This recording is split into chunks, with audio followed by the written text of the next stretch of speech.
जरा सोचिए, एक बर्गर पैटी जो कि महीनों तक हमारे फ्रिज में पड़ी रहती है, लेकिन हर बार उतनी ही ताजा क्यों लगती है? एक दूध का पैकेट जो कि सैकड़ों किलोमीटर दूर किसी गांव से आपके घर तक का सफर करता है, फिर भी उसमें जरा सी भी खराबी क्यों नहीं आती? आखिर ऐसा कौन सा जादू है जो कि खाने को ना सड़ने देता है ना गलने देता है, बल्कि उसको हफ्तों, महीनों और कभी कभी तो सालों तक जिंदा रखता है? ये कोई जादू नहीं, बल्कि साइंस की वो तकनीक है जो कि हमारे हर निवाले को सुरक्षित, ताजा और खाने लायक बनाती है। जी हाँ, यह है फूड प्रोसेसिंग प्लांट्स, जहाँ पर सिर्फ खाना नहीं बनता बल्कि हमारा भविष्य तैयार होता है। आज की इस वीडियो में हम आपको ले चलेंगे देश की 5 सबसे एडवांस्ड फूड प्रोसेसिंग प्लांट्स के अंदर, जिनको देखकर आपको यह हैरानी जरूर होगी कि जो चीजें आपको अब तक मामूली लगती थी वो दरअसल कितनी ज्यादा एडवांस्ड और साइंटिफिक तरीके से तैयार करी जाती हैं। चलिए शुरू करते हैं। Number 5, meat and poultry processing plant. सबसे पहले बात करते हैं मीट और पोल्ट्री प्रोसेसिंग प्लांट की। ये वो प्लांट है जो कि रॉ मीट जैसे कि चिकन, मटन, पोर्क या मछली को प्रोसेस करके हमारे लिए frozen meat, sausages, burger patties, nuggets या फिर रेडी टू कुक प्रोडक्ट्स को तैयार करते हैं। भारत में मीट और पोल्ट्री इंडस्ट्री बहुत तेजी से बढ़ रही है, खास करके एक्सपोर्ट के मामले में। वहीं इन प्लांट्स में प्रोसेसिंग के लिए सबसे पहले पशुओं को स्ट्रिक्ट हाइजीन नियमों के तहत स्लॉटर किया जाता है। ये काम हाइजीनिक और ऑटोमेटेड मशीनों से होता है ताकि मीट पूरी तरीके से सेफ रहे। फिर मीट को साफ करके वर्कर्स टुकड़ों में बांटते हैं। साथ ही ताजगी बनाए रखने के लिए मीट को तुरंत ठंडा किया जाता है। इसके लिए ब्लास्ट फ्रीजिंग या फिर IQF यानी कि इंडिविजुअल क्विक फ्रीजिंग जैसे एडवांस टेक्निक्स का इस्तेमाल होता है। फिर सेकेंडरी प्रोसेसिंग में मीट को सॉसेज, सलामी, हैम या मैरिनेटेड प्रोडक्ट्स में बदला जाता है। इसमें मसाले, प्रिजर्वेटिव्स और स्टेबलाइजर्स मिलाए जाते हैं ताकि स्वाद और शेल्फ लाइफ दोनों ही बढ़े। इसके बाद पैकेजिंग भी इस प्रोसेस का अहम हिस्सा है। वैक्यूम पैकिंग या फिर मैप यानी कि मॉडिफाइड एटमॉस्फेयर पैकेजिंग का इस्तेमाल करके मीट को लंबे समय तक खराब होने से बचाया जाता है। इन प्लांट्स में बाय प्रोडक्ट्स जैसे कि हड्डियां, खाल या फैट का भी इस्तेमाल होता है, जिसका मतलब है हड्डियों का जेलेटिन बनाया जाता है और खाल से चमड़ा। भारत में अल कबीर, वेंकीज और अमृत ग्रुप जैसी कंपनियां इस सेक्टर में आगे हैं। ये इंडस्ट्री किफायती तो है लेकिन चुनौतियां भरी हैं, जैसे कि सख्त फसाई नियमों का पालन करना, रिलीजियस और कल्चरल सेंसिबिलिटीज का ध्यान रखना और कोल्ड चेन लॉजिस्टिक्स की कमी हर सेक्टर के लिए बाधा है। फिर भी अर्बन एरियाज में रेडी टू ईट मांस प्रोडक्ट्स की बढ़ती मांग और एक्सपोर्ट के मौके इसे एक बहुत अच्छा बिजनेस बनाते हैं। Number 4, dairy processing plant. अब बात करते हैं डेयरी प्रोसेसिंग प्लांट की। यह प्लांट दूध और इसके डेरिवेटिव्स जैसे कि दही, पनीर, बटर, घी, आइसक्रीम और दूध पाउडर को प्रोसेस करते हैं। भारत दुनिया का सबसे बड़ा मिल्क प्रोड्यूसिंग देश है। डेयरी इंडस्ट्री न सिर्फ रूरल इकोनॉमी को सपोर्ट करती है बल्कि लाखों किसानों को रोजगार भी देती है। वहीं बात करें डेयरी प्लांट में प्रोसेसिंग कैसे होती है, तो सबसे पहले कच्चा दूध गांव और फार्म से चिलिंग सेंटर्स में इकट्ठा किया जाता है। इसको 4 डिग्री सेल्सियस पर स्टोर करते हैं ताकि यह खराब ना हो।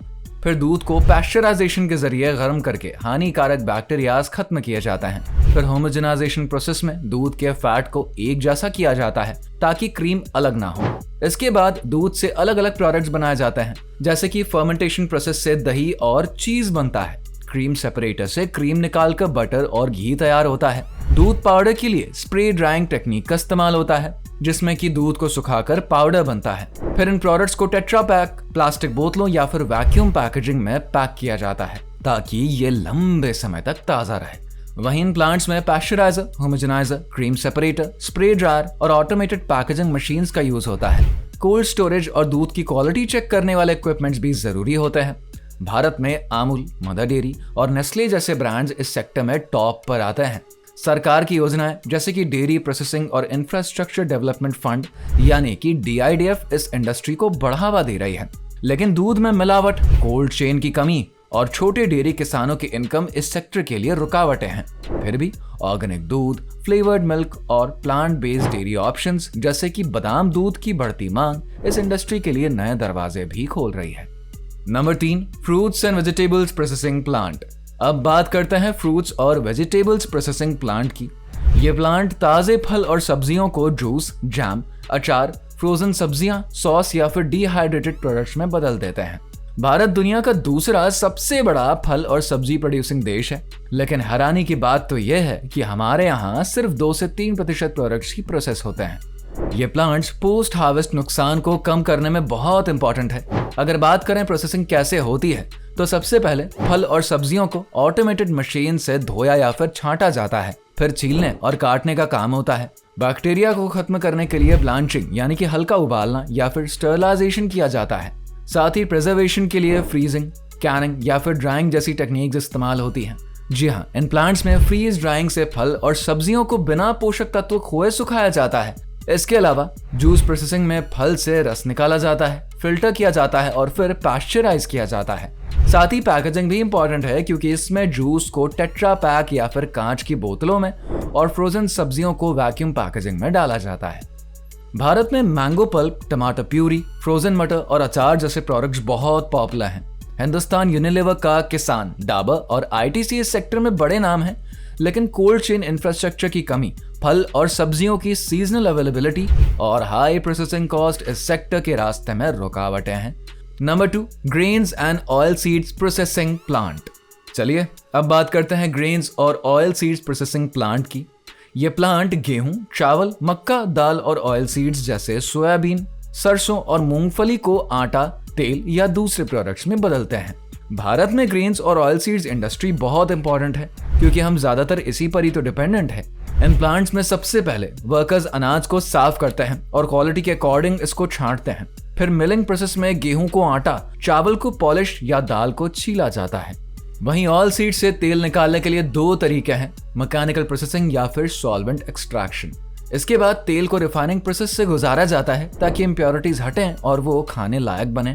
फिर आटा, चावल या तेल को कस्टमर पैकेजिंग जैसे बैग या बोतलों में डाला जाता है। इन प्लांट्स में डी हस्कर, मिलिंग मशीनें, ऑयल प्रेस, रिफाइनरी यूनिट्स और ऑटोमेटेड पैकेजिंग मशीनें होती हैं। साथ ही छटाई और क्वालिटी टेस्टिंग के लिए सेंसर्स और खास इक्विपमेंट्स भी जरूरी हैं। भारत में आईटीसी, बंज और अडानी विल्मर जैसी कंपनियां इस सेक्टर में काफी आगे हैं, लेकिन कम प्रॉफिट मार्जिन, एनर्जी की हाई कॉस्ट और कच्चे माल की कीमतों में उतार चढ़ाव इसके लिए रुकावट है। Number 1, bakery and confectionery processing plant. Bakery and confectionery processing plant हमारे लिए bread, biscuit, cake, chocolate, candy और दूसरी मिठाइयां बनाती है। ये प्रोडक्ट्स स्वाद और सुविधा के लिए बहुत पसंद किए जाते हैं। भारत का बेकरी और कन्फेक्शनरी मार्केट काफी बड़ा है। वहीं इन प्लांट्स में सबसे पहले आटा, चीनी, मक्खन और दूसरे इंग्रेडिएंट्स को मिक्सचर में डाल के डो तैयार करते हैं। फिर बेकिंग के लिए ओवन का इस्तेमाल होता है। बिस्किट या कैंडी के आकार बनाने के लिए मोल्डिंग और एक्सट्रूजन टेक्निक्स काम आते हैं। इसके बाद चॉकलेट कोटिंग, क्रीम फिलिंग या फिर फ्रॉस्टिंग जैसे प्रोसेस भी वर्कर्स कर लेते हैं। इसके बाद प्रोडक्ट्स को नमी से बचाने के लिए अट्रैक्टिव पैकेजिंग में डाला जाता है। भारत में पार्ले, ब्रिटानिया और नेस्ले जैसे ब्रांड्स इस सेक्टर में टॉप पर आते हैं, लेकिन चीनी और फैटी कंटेंट की वजह से स्वास्थ्य संबंधी चिंताएं, रॉ मटेरियल की बढ़ती कीमतें और ग्लोबल मार्केट में कंपटीशन इस इंडस्ट्री के लिए बहुत बड़ा चैलेंज है। फिर भी लो शुगर और ऑर्गेनिक प्रोडक्ट्स की मांग इस सेक्टर के लिए नए रास्ते खोल रही है। साथ ही अर्बनाइजेशन और फेस्टिव सीजन्स में गिफ्टिंग का ट्रेडिशन भी इसकी ग्रोथ को बढ़ा रहा है। अगर आपको ये वीडियो पसंद आई है तो लाइक करिए, शेयर करिए, हमारे चैनल को सब्सक्राइब करें। कमेंट करके बताइए कि आप फूड प्रोसेसिंग के किस सेक्टर में इंटरेस्ट रखते हैं या फिर अगली वीडियो में क्या देखना चाहते हैं। तब तक के लिए bye bye, thanks for watching.